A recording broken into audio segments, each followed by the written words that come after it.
بسم اللہ الرحمن الرحیم۔ آج ہم انشاءاللہ غسل سے متعلق کچھ احکام پڑھیں گے، چونکہ ہمارے ابھی طہارت کا ہی باب چل رہا ہے۔ غسل کب فرض ہوتا ہے اور غسل کا طریقہ کیا ہے؟ رسول اللہ صلی اللہ علیہ وسلم نے فرمایا ان اللہ لا یستحی من الحق، اللہ تعالی حق بات کو بیان کرنے سے حیا نہیں کرتے۔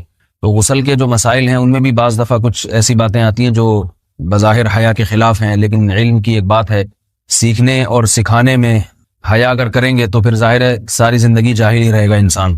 اور غسل کے مسائل سیکھنا اس لیے ضروری ہے کہ غسل جب فرض ہوتا ہے تو جب تک مکمل غسل نہ ہو آپ کی نماز ادا نہیں ہوتی۔ رسول اللہ صلی اللہ علیہ وسلم نے فرمایا الماء من الماء، حدیث ہے کہ غسل فرض ہوتا ہے خواہش نفس کے ساتھ جسم سے منی خارج ہونے سے۔ مرد پہ غسل کب فرض ہوگا؟ جب اس کے جسم سے شہوت کے ساتھ منی خارج ہو۔ منی بالکل سفید رنگ کی چیز ہے، ایک ہوتی ہے مزی۔ شہوت پیدا ہونے سے اگر کسی کے مرد یا عورت کے صرف رطوبت خارج ہونا شروع ہو گئی اس سے غسل فرض نہیں ہوتا۔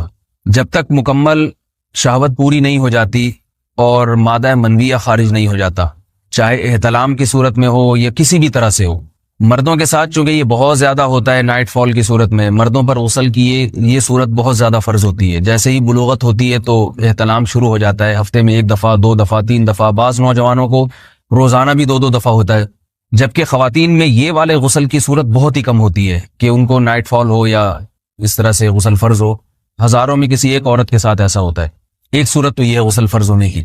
دوسری صورت کیا ہے کہ جب انسان اپنی زوجہ کے ساتھ ملاپ کرے اور انٹرکورس ہو جائے، چاہے اس صورت میں ڈسچارج دونوں میں سے کوئی ہو یا نہ ہو، لیکن دونوں پہ غسل فرض ہو جائے گا، مرد پہ بھی اور عورت پہ بھی۔ یہ تو مردوں کے غسل کے فرض ہونے کا ہے۔ مردوں کے غسل میں ایک چیز یہ بھی ہے کہ اگر آپ نے رات کو نیند کی اور صبح آپ اٹھے اور آپ نے کپڑوں پہ نشان دیکھا، اب آپ کو یہ پتہ نہیں چل رہا کہ یہ منی کا نشان ہے یا مزی کا ہے، تو بھی آپ پر غسل کرنا فرض ہے۔ یہی سمجھا جائے گا کہ یہ آپ خواب میں ڈسچارج ہوئے ہیں۔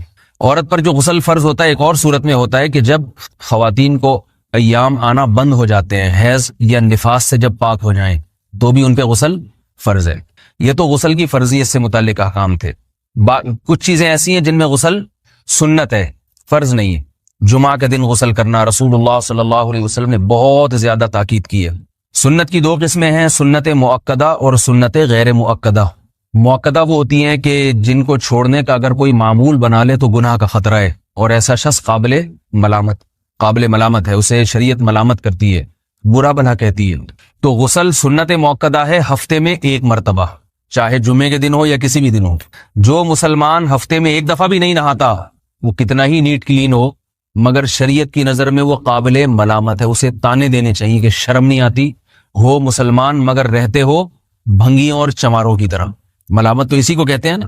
اس کی دلیل رسول اللہ صلی اللہ علیہ وسلم نے فرمایا، صحیح حدیث ہے، حق علی کل مسلم ان یغتسل کل اسبوع مرۃ، کہ ہر مسلمان پر لازم ہے کہ وہ ہفتے میں کم از کم 1 مرتبہ غسل کرے۔ ہر مسلمان پر لازم ہے، چاہے اس پہ غسل فرض نہ بھی ہو۔ اور کس دن بہتر ہے؟ جمعہ کے دن۔ نبی صلی اللہ علیہ وسلم نے حکم دیا ہے کہ جمعے کے دن غسل کیا جائے۔ امام احمد ابن حنبل کا مذہب یہ ہے کہ جمعے کے دن غسل کرنا واجب ہے، صرف سنت نہیں ہے بلکہ واجب ہے، لیکن جمہور کا مذہب یہ ہے کہ سنت عمل ہے۔ غیر مسلم جب اسلام قبول کرتا ہے تو اس وقت بھی اس کے لیے غسل کرنا سنت ہے۔ جب ہم مردے کو نہلاتے ہیں تو جو مردے کو نہلائے اس کے لیے بھی خود غسل کرنا افضل ہے، سنت عمل ہے۔ عید کے دن غسل کرنا سنت عمل ہے۔ تو یہ وہ تمام مواقع ہیں جن میں غسل کرنا رسول اللہ صلی اللہ علیہ وسلم کی سنت ہے۔ غسل کا طریقہ کیا ہے؟ غسل میں 3 چیزیں فرض ہیں، منہ بھر کے قلی کرنا، ناک میں پانی ڈالنا کہ ناک کی جو نرم جگہ ہے یہ اچھی طرح تر ہو جائے، اور پورے جسم پہ 1 مرتبہ پانی بہا دینا کہ جسم میں بال کے برابر جگہ بھی خشک نہ رہے۔ یہ تو ہے فرض، یعنی یہ کام کسی نے کسی بھی طرح سے کر لیا تو غسل ادا ہو جائے گا، چاہے اس کی نیت غسل کی تھی یا نہیں تھی۔ کوئی آدمی چلتا ہوا جا رہا ہے، پھسل کے تالاب میں گر گیا، پورے غوطے کھا کے باہر نکلا، قلی کر لے اور ناک میں پانی ڈال لے تو غسل اس کا ادا ہو جائے گا۔ البتہ چونکہ نیت نہیں تھی لہذا غسل کا ثواب نہیں ملے گا، ثواب نیت کے بغیر نہیں ملتا انسان۔ دلائل اس کے الگ موضوع ہے کہ اس کی دلیل کیا ہے کہ بغیر نیت کے بھی غسل ہو جاتا ہے، لیکن میں نے بتایا دلائل کا سیشن نہیں ہے، اس میں پھر بات لمبی ہو جائے گی۔ تو یہ تو ہے فرض، پورے جسم پہ پانی بہانا، کلی اور ناک میں پانی۔ سنت طریقہ کیا ہے؟ رسول اللہ صلی اللہ علیہ وسلم غسل کیسے کرتے تھے؟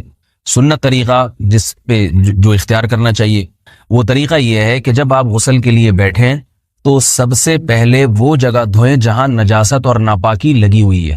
نائٹ فال ہوا, کسی کو احتلام ہوا, تو جہاں جہاں گندگی لگی ہے پہلے اس جگہ کو دھوئیں. استنجا کریں, شرمگاہ کو دھوئیں اچھی طرح. سمجھ رہے ہیں بات کو؟ اس کے بعد ہاتھ دھوئیں اور مکمل وضو کریں جیسے ہم عام حالات میں وضو کرتے ہیں. مکمل وضو کرنے کے بعد دائیں کندھے پہ پانی ڈالا, لیفٹ سائڈ پہ پانی ڈالا. پہلے زمانے میں تو چلو سے غسل ہوتا تھا, ہاتھ دھو لیے تو اب چلو سے پانی لے کے یہاں ڈالا جا رہا ہے, چلو سے پانی لے کے یہاں ڈالا جا رہا ہے, پورے جسم پہ ملا جا رہا ہے, اور چلو سے پانی لے کے 3 دفعہ سر پہ ڈالا جا رہا ہے. تو آج کل چلو الو تو ہے نہیں, شاور کے نیچے جا کے کھڑے ہو جاتے ہیں. تو اس میں یہ کہ شاور کھولے اس میں کھڑے ہو جائیں, سارے چلو اس میں خود بخود ہی ہو جائیں گے, پورے جسم پہ پانی بہہ جائے گا. نبی صلی اللہ علیہ وسلم کے دور میں یہ جدید چیزیں نہیں تھیں, شیمپو اور صابن. تو آپ صلی اللہ علیہ وسلم بیری کے پتوں سے غسل کی ترغیب دیا کرتے تھے. بیری کے پتوں کو اگر پانی میں پکایا جائے تو پانی میں میل کچیل صاف کرنے کی صلاحیت بہت بڑھ جاتی ہے. ہمارے زمانے میں اس تکلف کی ضرورت نہیں ہے, صابن ملتے ہیں اس سے نہایا کریں. بہرحال کہنے کا مقصد یہ آپ لوگوں سے, تو یہ سنت طریقے سے غسل ہو جائے گا آپ کا.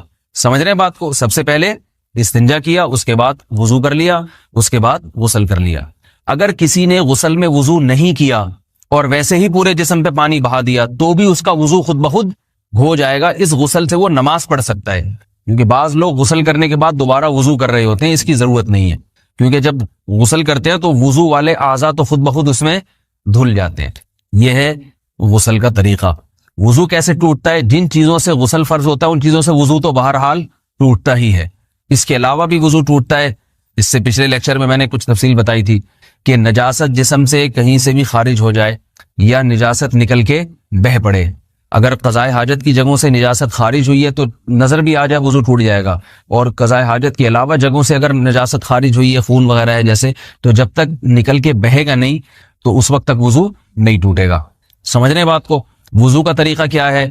سب سے پہلے دونوں ہاتھوں کو دھویا جائے, 3 دفعہ کلی کی جائے, مسواک کی جائے, 3 دفعہ ناک میں پانی ڈالا جائے, پھر پورے چہرے کو پیشانی, یہ جو ہے جہاں سے پیشانی ہماری شروع ہو رہی ہے اور تھوڑی کے نیچے تھوڑی جہاں ختم ہو رہی ہے, اور ایک کان کی لو سے دوسرے کان کی لو تک 4 اعضاء ہیں وضو میں دھونا فرض ہیں. 1 چہرہ, نمبر 2 بازو, نمبر 3 سر کا مسا, چوتھا ہی سر, اور نمبر 4 پاؤں کو دھونا. اس کی دلیل قرآن مجید کی مشہور آیت ہے فَاغْسِلُوا وُجُوهَكُمْ وَأَيْدِيَكُمْ مِنَ الْمَرَافِقِ. اللہ فرماتے ہیں ایمان والو, جب نماز کا ارادہ ہو تو اپنے چہروں کو اور اپنے ہاتھوں کو دھو, سر کا مسا کرو اور پاؤں کو ٹخنوں سمیت دھو. دھونے کا حکم ہے قرآن مجید میں.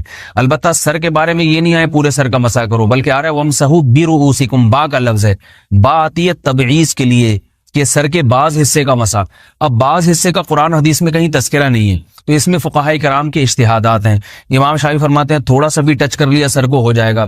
امام ابو حنیفہ فرماتے ہیں نہیں, کم از کم 1/4 کا ہونا ضروری ہے. سب کے اپنے اپنے دلائل ہیں, ان دلائل میں نہیں جاتا. فقہ حنفی کو جو فالو کرنے والے ہیں تو ان کو چاہیے کم از کم 1/4 سر کا مسا, یہ فرض ہونے کے لیے ضروری. مگر سنت کیا ہے؟ پورے سر کا مسا. نبی صلی اللہ علیہ وسلم دونوں ہاتھوں کو بھگو کے پورے سر کا مسا کرتے تھے ایسے. سمجھ رہے بات کو؟ اور مسا کے جو یہ ٹیکنیکل طریقے ہیں کہ آپ یوں پہلے انگلی بنائیں, پھر یوں لے کر جائیں, پھر یوں گھما کے لائیں, پھر یوں, یہ ٹیکنیکل طریقے حدیث سے ثابت نہیں. مسا کا طریقہ کیا ہے؟ بھیگا ہوا ہاتھ لے کے ایسے پورے سر کو ہو گیا.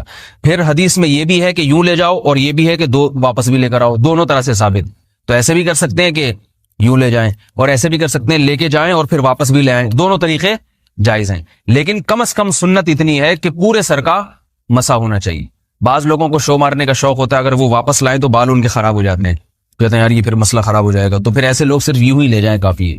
افضل تو یہ کہ یوں بھی لے جائیں یوں بھی لے جائیں, دونوں طرح سے صحیح ہے. بہرحال دونوں حدیث سے ثابت ہیں. سمجھ رہے ہیں بات کو؟ اور یہاں ایک اہم مسئلہ بتا دوں, قرآن مجید نے پاؤں کو دھونے کا حکم دیا ہے, پاؤں پہ مسا کرنے کا حکم نہیں دیا. اور حدیث میں خفین پر مسا کرنے کا حکم ہے. تو قرآن اور حدیث کو فقہا نے جمع کیا ہے, لہذا وہ موزے جن میں آسانی سے پاؤں دھوئے جا سکتے ہیں ان میں چاروں ائمہ کے نزدیک پاؤں پہ مسا کرنا جائز نہیں. سعودی عرب میں جو بعض سلفی حضرات اور یہاں ہمارے ہاں بھی اہل حدیث حضرات نے عام موضوع پر بھی جو مسا کی ایک روایت ڈال دی ہے, اسلاف میں, تابعین, تبع تابعین میں اور چاروں ائمہ کے مذاہب میں اس کا ثبوت نہیں ملتا. اگر اسلاف میں کوئی قائل بھی ہے تو ایک شاذ قول, اکا دکا قول ملتا ہے, ورنہ یہ ائمہ اربعہ کے مذہب کے خلاف ہے. اور جو احادیث جو نقل ہوتی ہیں صحیح سند کے ساتھ ان کے بھی خلاف اور قرآن کی آیت کے بھی خلاف ہے. اس لیے کسی نے عام ساکس پہ اگر مسا کر لیا، جو عام طور پہ آفس پہن کے جاتے ہیں لوگ، اس میں تو پاؤں، آپ اگر ساکس کو پانی کے نیچے رکھیں پورا پاؤں دھل جائے گا آرام سے. تو وہاں کیا ہو رہا ہے کہ قرآن مجید کے حکم کی مخالفت لازم